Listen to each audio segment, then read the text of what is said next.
Hi everyone, welcome back to GS hub, जहाँ पर आप सभी का भरपूर स्वागत है। जैसा कि हमारी पॉलिटी की सीरीज चल रही है, इसमें संविधान का ऐतिहासिक पृष्ठभूमि का जो टॉपिक था वो हमारा कंप्लीट हो चुका है, जिसमें हमने 4 कक्षाएं ली थी।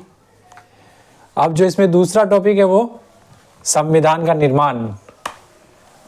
ठीक है, वर्तमान में जो हमारा संविधान है उसके निर्माण में क्या क्या घटनाएं घटित हुई उसके बारे में हम इसमें जानने वाले हैं।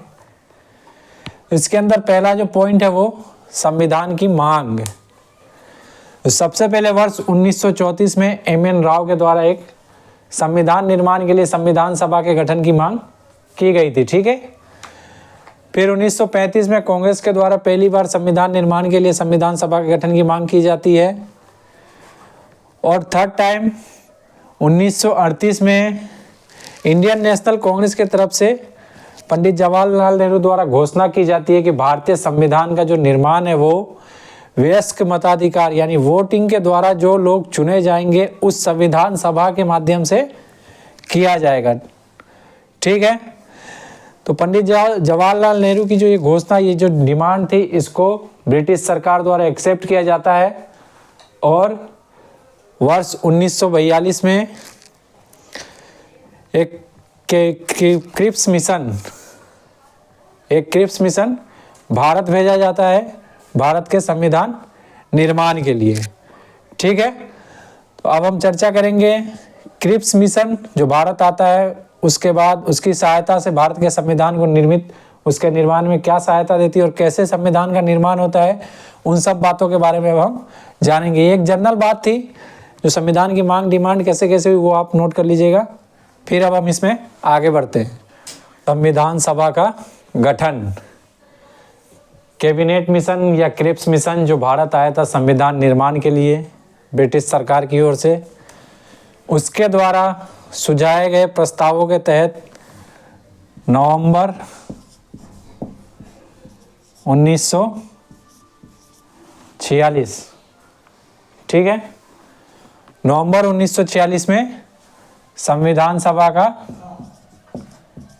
गठन होता है। कैबिनेट मिशन के द्वारा सुझाए गए प्रस्तावों के आधार पर भारत के संविधान सभा का गठन नवंबर 1946 में किया जाता है, जिसमें कुल सदस्य 389 होने थे। ठीक है, इनमें से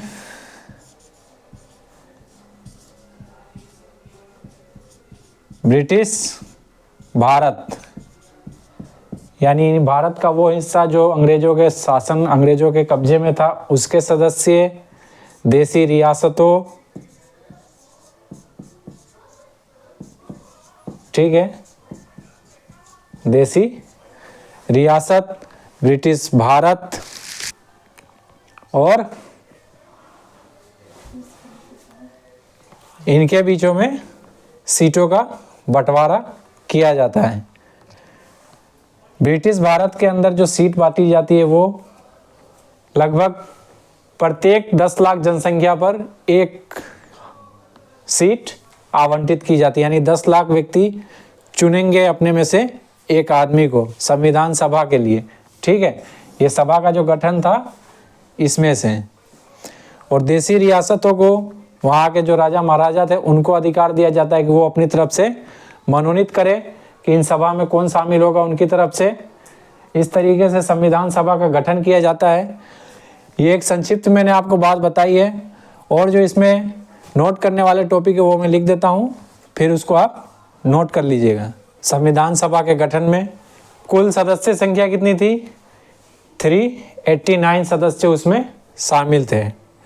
इसमें सीटों का बंटवारा 296 सीट ब्रिटिश भारत को आवंटित किए गए थे, यानी भारत का वो हिस्सा जो अंग्रेजों के कब्जे में था, और 93 सीट देसी रियासतों के लिए।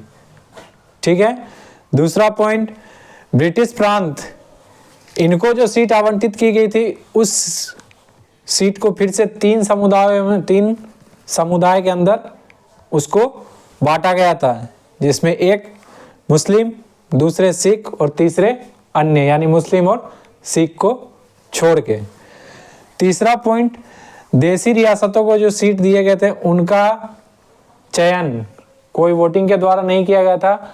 बाकी ब्रिटिश भारत को जो सीट दिए गए थे, यहाँ से जो सदस्यों का चयन किया गया था ये वयस्क मताधिकार यानी वोटिंग के माध्यम से किया गया था। और इन 93 सीटों का चयन उस रियासत के जो प्रमुख थे उनके द्वारा डायरेक्ट किया गया था। ठीक है, तो ये चौथा पॉइंट इंपॉर्टेंट है जिस पे मैंने स्टार लगाया है। इस प्रकार संविधान सभा जो थी वो आंशिक रूप से चुनी हुई थी और आंशिक रूप से नामांकित थी। ठीक है, डायरेक्ट आपसे क्वेश्चन पूछा जा सकता है कि क्या संविधान सभा पूर्ण रूप से नामांकित थी या पूर्ण रूप से चुनी हुई थी वयस्क मताधिकार के द्वारा? ना तो ये पूर्ण रूप से चुनी हुई थी और ना ही पूर्ण रूप से नामांकित थी। ठीक है, दूसरा पॉइंट, इसमें जो वोटिंग हुए थे वो डायरेक्ट वोटिंग नहीं था। वोटिंग का कौन सा कॉन्सेप्ट था वो आगे जब हम पढ़ेंगे तो उसमें मैं बताऊंगा आपको। बाकी इसमें मुस्लिम, हिंदू, सिख, ईसाई, आंग्ल भारतीय, ST SC, महिलाएं, उस सभी का कहीं ना कहीं इसमें सभी शामिल थे। उस वक्त के जो भी बड़े बड़े नेता थे या जो भी बड़े बड़े व्यक्तित्व वाले लोग थे वो सब इसके अंदर शामिल थे। ठीक है, तो अब हम इसमें आगे बढ़ेंगे। संविधान सभा की कार्य प्रणाली। संविधान सभा की कार्य प्रणाली दिसंबर 1946, ठीक है, दिसंबर 1946 को इसकी पहली बैठक होती है। इसकी पहली बैठक होती है। डॉक्टर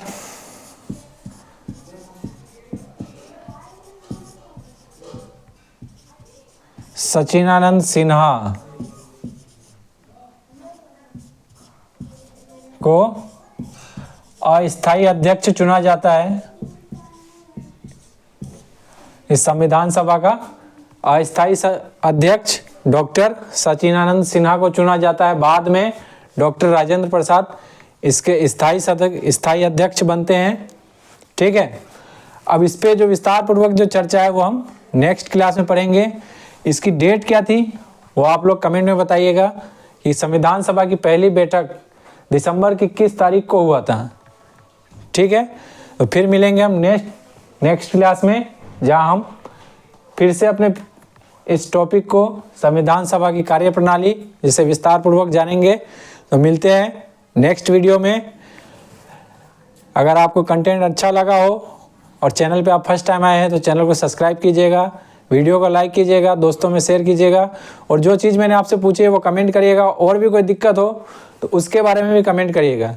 तो फिर मिलते हैं नेक्स्ट क्लास में। Thank you very much.